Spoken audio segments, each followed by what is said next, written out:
all across Charlotte into the towns and neighborhoods that make up Mecklenburg County, connection in a time of isolation.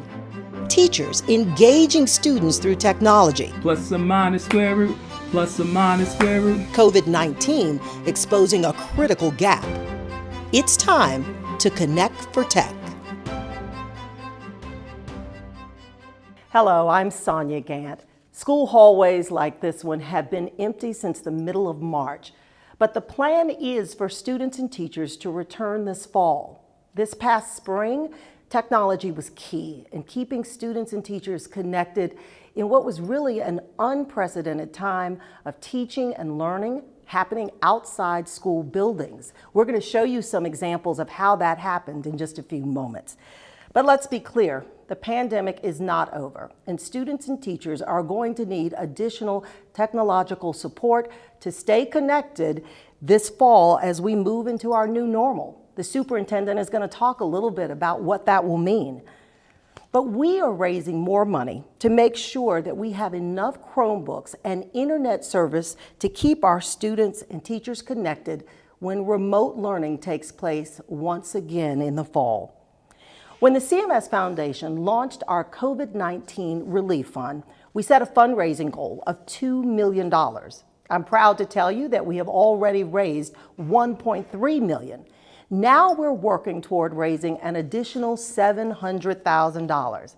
I know that's a big number, but this is a big community, 148,000 students strong in Charlotte-Mecklenburg Schools. I want to give you an idea of how you can help support this effort. There are 3 ways that you can give. The first is you can pick up your phone and text Give Tech to 44321. Or you can go to our website at cms-foundation.org. Or if you prefer to send a check, all you have to do is mail it to 4421 Stuart Andrew Boulevard, Suite 100, Charlotte, North Carolina, 28217. If you didn't have a chance to write it down, don't worry. I'm going to mention it again, and we will also put it on the screen for you. I do want you to know, though, exactly what your support can mean for a family. I mentioned to you that we've raised $1.3 million. The first $1 million went to purchase 6,000 mobile hotspots like this one.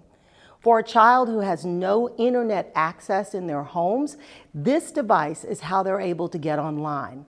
I had the opportunity to meet a very grateful mother at Mary Oaks International Academy.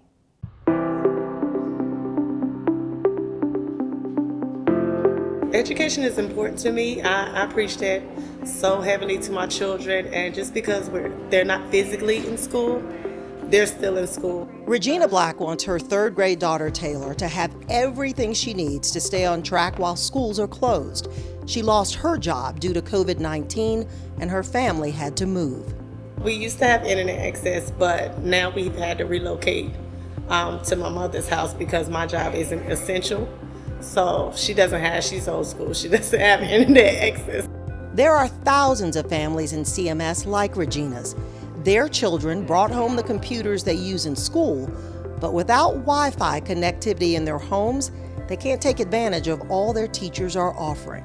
It's a huge deal. A lot of our families, we're 99% free and reduced low income, which is the population that we serve. And the priority for them is food. But increasingly, technology is becoming more of an essential tool for students who need it not just to complete assignments during this pandemic, but also to stay connected. So a lot of their instruction is uploaded. They're receiving weekly videos from teachers. They have to go into chat rooms. They have to do message boards. And in order for students to do that, they have to have internet capability. I have over 1,000 families that reside in hotels and shelters. Sonia Jenkins works with students experiencing homelessness. She says before the pandemic, many of them would come to school early, stay late, or rely on community resources to be able to get online. Without having the access to internet, a lot of our students would actually access Charlotte-Mecklenburg libraries. Now that they are closed, that is not feasible for them to do. So in actuality, there's no access for them without this hotspot. Good afternoon. I'm Nicole Tepper with the David Tepper Foundation. While we can't imagine our homes without internet access, it is a reality for many families in Mecklenburg County. We wanted all students at CMS schools to take advantage of their online lessons provided by their teachers when schools closed due to COVID-19. We are delighted that our contribution of $650,000 helped remove a barrier for online learning, providing mobile hotspots. We hope you could join us in supporting the CMS Foundation and the COVID-19 Relief Fund. Thank you. Thank you, Nicole. We hope many of you will decide to join this effort today, and I want to tell you right now how you can donate.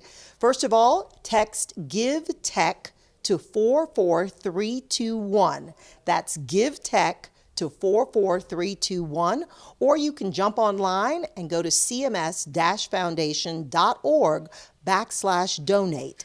By mail, you can send us a check at CMS Foundation, 4421 Stuart Andrew Boulevard, Suite 100. That's in Charlotte, 28217. I share these life experiences to remind you all of the power that we hold as educators. The CMS Foundation gets to see the creativity of teachers every year when we host Teacher Talks, where teachers take the stage to share new ideas and experiences, and when we award teacher innovation grants to fund dream projects. Where's that teacher who wanted to change the world? This is your opportunity. It is staring you in the face. But educators called on creativity and ingenuity in a new way this year when COVID-19 hit. The pandemic brought unprecedented challenges depending on the age of the students, school district requirements, and subject matter. They're not in front of me. They have limited language skills. They're in the kindergarten, so they don't know how to read and write and do their assignment on their own. Makeshift classrooms in homes across Mecklenburg County became the students' lifeline to learning. Hi, I'm Justin Parmenter. I'm a language arts teacher, 7th grade teacher at Waddell Language Academy. And this has been my classroom for the last 2+ months. Teachers pulled out all the stops to keep students from falling behind on the fundamentals. And Lou had no clue how lucky he was. It was time to run back up the ladder. Hello, my name is James O'Neill. I'm an 8th grade math teacher at Piedmont. You know IB Middle School, home of the Pirates. And so I can leave feedback. I say, oh, this is amazing. Keep up the good work. Here I say, if I left no comment, then it's correct. Good job. Technology was the cornerstone for bringing classroom lessons to life in unique ways. And I realized I couldn't find anything that was shaped like a cone until I was out in my yard and realized that our magnolia tree was full of blossoms that were shaped like cones. And so we came outside and I showed them the blossoms on my magnolia tree. Then I would do things like get out chalk and draw in my driveway to model how to draw 3-dimensional shapes. So today we're going to be doing 2 things of origami.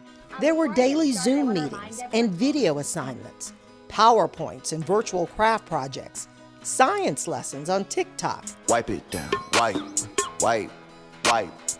it down, wipe. And cooking shows on Instagram. And then just roll again, and then it holds it all together. But the challenge for educators was about more than just teaching. It was about maintaining routines and community. Hello. These teachers call themselves the TikTok queens of Highland Renaissance Academy. We utilized the platform Zoom to hold lunch and laugh hours with our students, and we would play games. We took virtual field trips. And just as they do when they are in classrooms together, they paid special attention to how students were adjusting socially and emotionally. We send them words of encouragement through Instagram. Let not this pandemic define you, but you define it. Another thing that I believe that is very important is basically engaging your parents, because you can't engage these kids without engaging their parents. And teaching the quadratic formula turned into this when I asked students to partner with their parents to submit an extra credit assignment so they can get a freebie on the test. And so watch this. Yo, coming live from the Davis crib. We about to drop some knowledge on you. with the quadratic formula. Negative b, plus in my square root, plus in my square root. So the game that we're gonna play is called 5-second rule.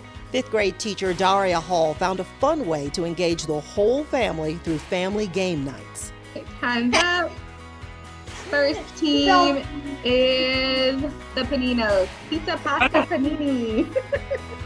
And it was awesome to see the families kind of relax and in their element. And I really think it was something that brought us really close together.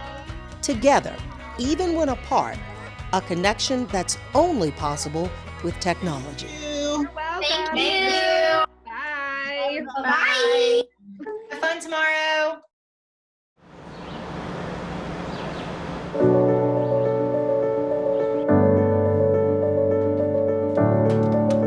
I am Derek Root, Chief Technology Officer at Charlotte-Mecklenburg Schools. A normal summer here at the warehouse would look a lot different than what you see here today. You see a lot of differential workloads here, and schedules have changed, and people working from home, and social distancing and masks and everything has completely disrupted what we normally do. We would have a lot of activity around repair work going on. Typically this room would be packed to the ceiling with equipment coming and going. The number of devices that we have out is somewhere in the 75 to 80,000 range, which is about half of our total fleet of devices for students. So reclaiming those devices that have been lost due to movement and through attrition there is a concern. The second big concern we have is around repairs and replacements, right? Screens get cracked, students drop things, they get knocked over, and the keyboards get broken very frequently. Outside of that, the actual case itself, while it is rubberized and somewhat rugged, the cases get cracked every now and again. So our student devices are a few years old now and probably should have already been replaced, and this is going to accelerate that problem. So here we have Chromebooks staged up for outbound. They've been through the inventory system, provisioned, and they're ready to go. We're going to have a lot of pressure come August when school reopens. COVID has done a lot to the supply chain on devices. Anybody who's tried to buy a commercial grade laptop has pretty much been out of luck for several months. We burned through our supply of laptops we had pretty quickly and had to start to refurbish some older laptops that we had around just to get people in the field. We've actually talked to our suppliers about Chromebooks. We're hearing stories of the Chromebooks that are actually on boats at sea right now, and we're waiting to hope those boats are allowed to dock and unload and we can get the new devices that we need. We are competing with other school systems to buy those Chromebooks and other large school districts. At one point in time, CMS had the largest deployment of Chromebooks on the planet, but other school systems have caught on to this device and how useful it can be. And so now we're competing with the likes of New York City and LA Unified and Orange County and these giant mega school districts for devices. The CARES Act isn't close to enough to do what we need to do. Again, we're a very large district. We have a lot of students. So a grade band of students in CMS is around 11,000 students. So 11,000 first graders, second graders, third graders, fourth graders. So the first round of CARES Act is going to take care of just first and second grade in all of CMS. So we're not going to be touching any of the repairs, replacements, additional stuff we need for 3 through 12. And we know there's going to be a huge need in there for that work. We have provided computers to everyone. We've done a lot of work around making sure they have internet access, but I still feel like there's a divide in the city and in the county where kids who need access probably aren't getting it. And so that's where the remote instruction piece is really going to take some thoughtful work before we get started back in August again, to make sure those kids don't get lost and left behind, that they get the access that they have the support they need, and that our adults are properly trained to deliver that education even if it's remotely. Technology can enhance education greatly. Hi everybody, my name is Tom Scribner and I am a CMS Foundation board member. I want to start off with thanking you very much for attending this session today. Thank you for taking the time out of your day to come and join us for our Connect for Tech event. I hope that by now the prior speakers have giving you a full appreciation for the urgency of our mission. It all comes down to one critical principle. Education cannot be a privilege. And state funding is not going to be enough in today's environment. Why? Well, today's environment is different than any other environment we've seen. Remote learning is here, and remote learning is here to stay. Many of you got to experience it over the last several months, and I'm sure that there's going to be some remote learning component to the upcoming school year. And we need to make sure that this newfound environment that we're in does not cause us to be unprepared and cause education to become a privilege. So right now we have children in our community who can not necessarily participate fully in remote learning. Think about internet access. Internet access is not something that everybody has. And without internet access, even if the state gives you a Chromebook, it doesn't necessarily mean you can participate. So the foundation, along with and partnering with CMS, has worked very hard over the last several months to bridge that gap. However, the gap is going to continue. Chromebooks will break. There will be expirations of the internet access that we have been able to get to these kids, and we need more money to fill that gap. That's why we created this fund. We created this fund with a goal of $2 million, and I'm very excited to tell you today that, what you've already heard, we have 1.3 million of that 2 million already collected. So I want to take a moment and thank the hundreds of donors who have gotten us to 1.3 million. Thank you all very much for contributing to such an important cause. But we're still short. We need another 700,000. And we're asking each of you today to think about the need and to help us bridge this gap. It's a critical gap for us to bridge. So I'll just say it one more time. We cannot let education be a privilege that not all the children in our school district get to participate in. It is critical that we fill this gap, and this fund is a way for us to be able to do it. Please consider giving to the CMS Foundation COVID-19 Relief Fund today.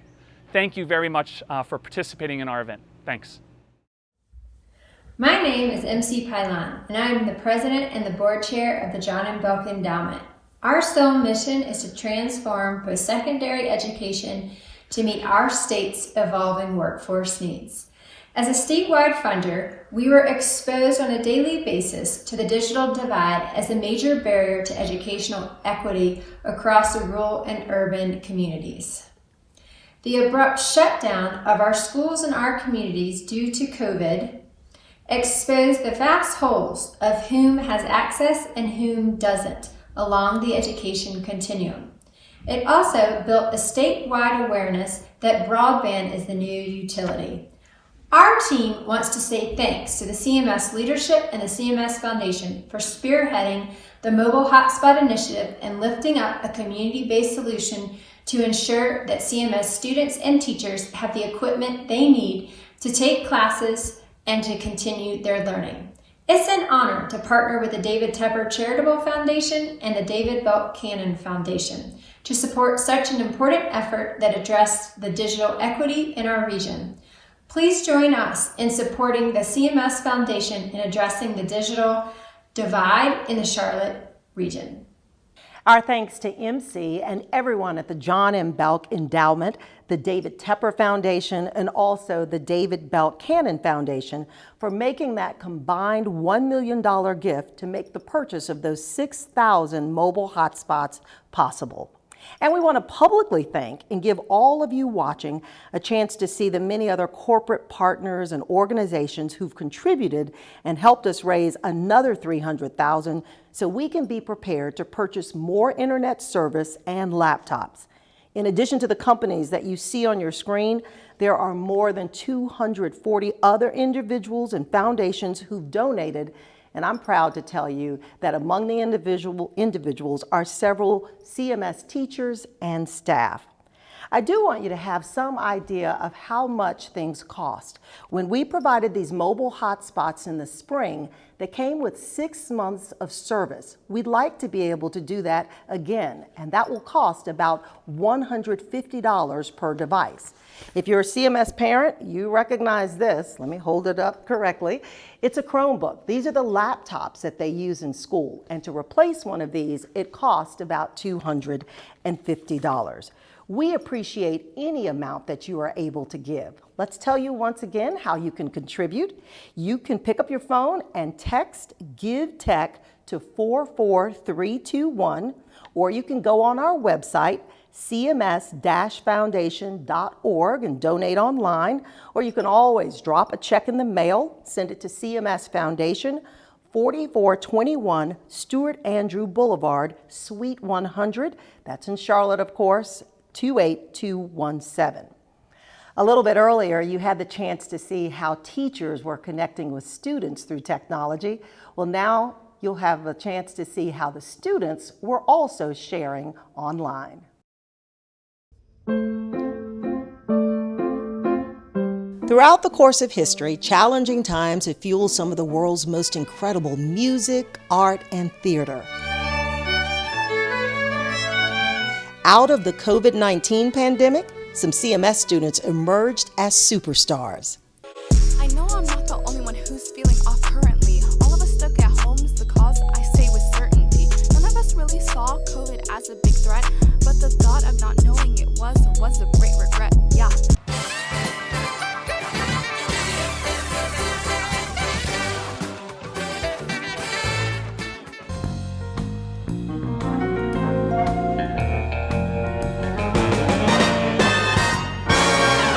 Je M'appelle. m'appelle.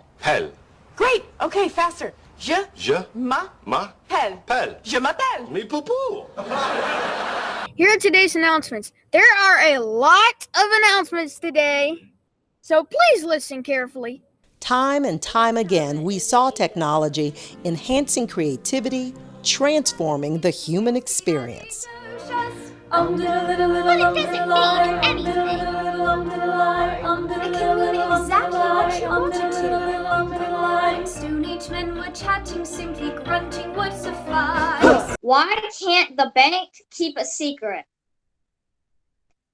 It has too many tellers. Students expanding their creative toolbox discovered new ways to make their voices heard. I dug my key into the side of his pretty little souped up four-wheel drive. I remember when I lost my mind.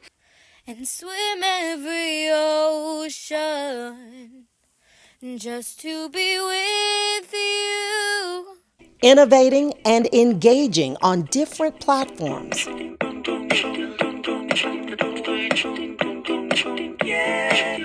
Combining classwork with performance art.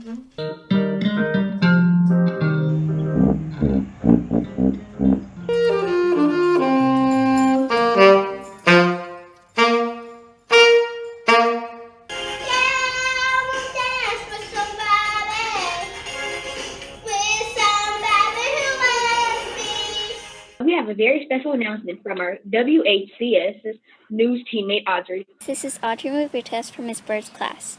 I just wanted to share a way that we can use to lift up each other's spirits.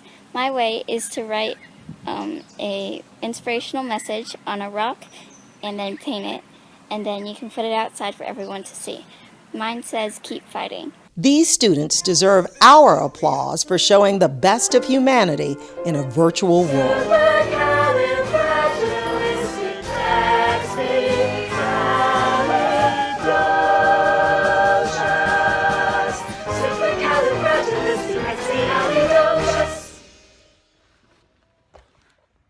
Hope that was satisfactory.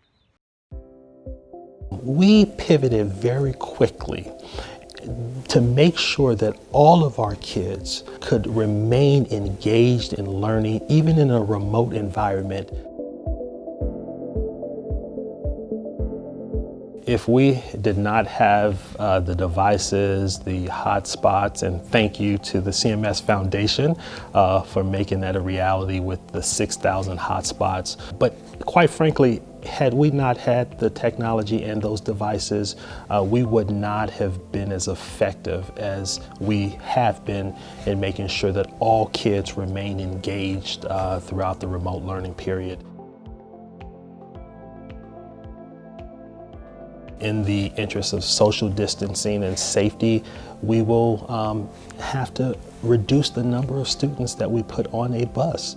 There's a good probability that we will not be able to have the same amount of students in our buildings as we have had before, which means that it could look like staggered entry as we do for pre-K students. Some days we may have certain grades in a building while others are learning remotely. There's a high probability that lunch will be served in their classrooms. We anticipate having fall sports. Again, it will look different. It will look different. We will have to social distance athletes and other students who participate in extracurricular activities. We know that because not all kids were engaged during the remote learning or engaged to the level that they are traditionally engaged when they're in the classroom. So we will have significant regression that we'll see when kids return.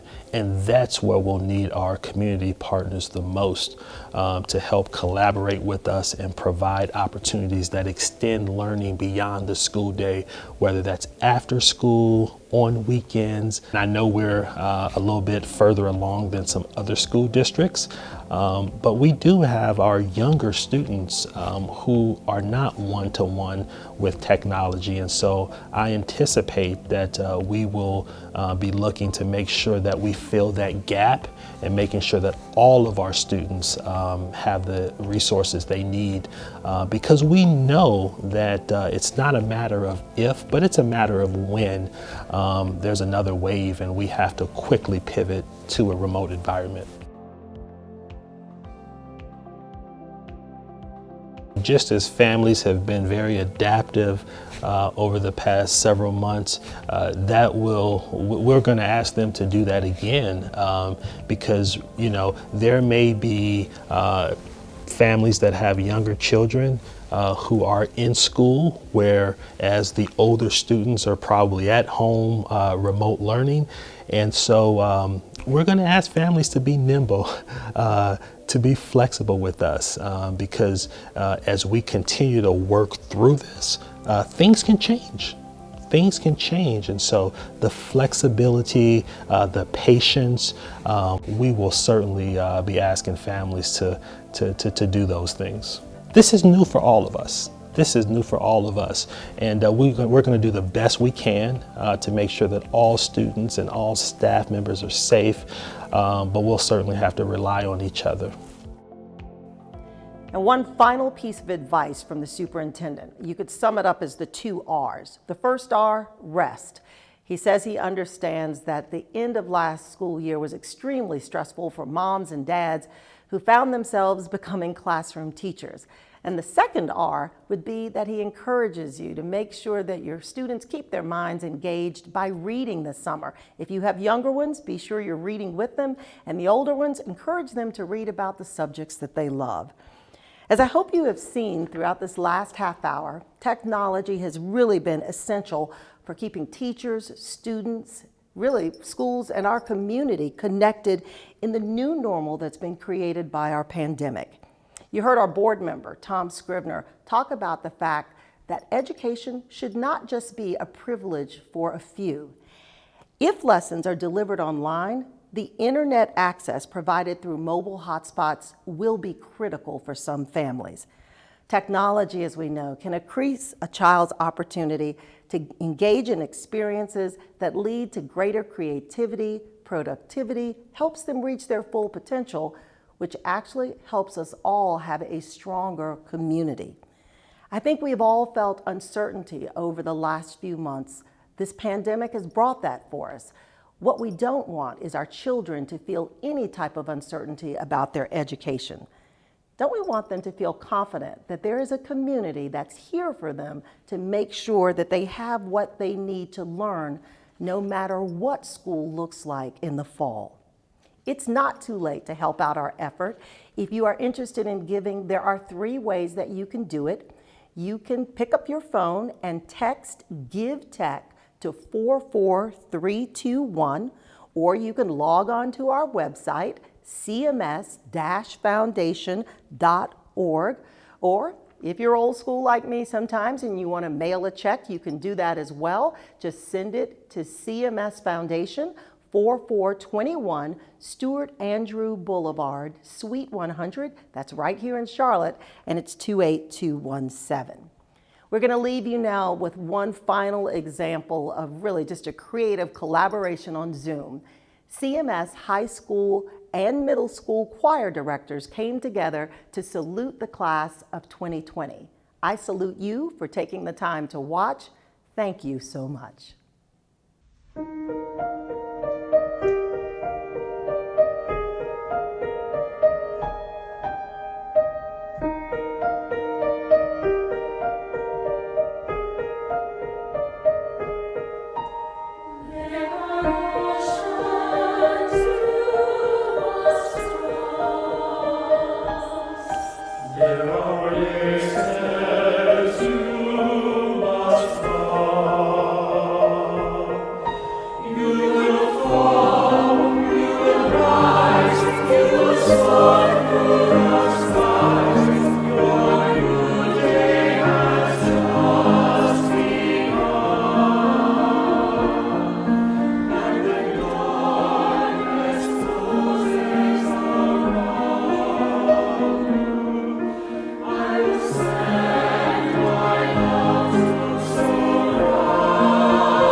Holy God.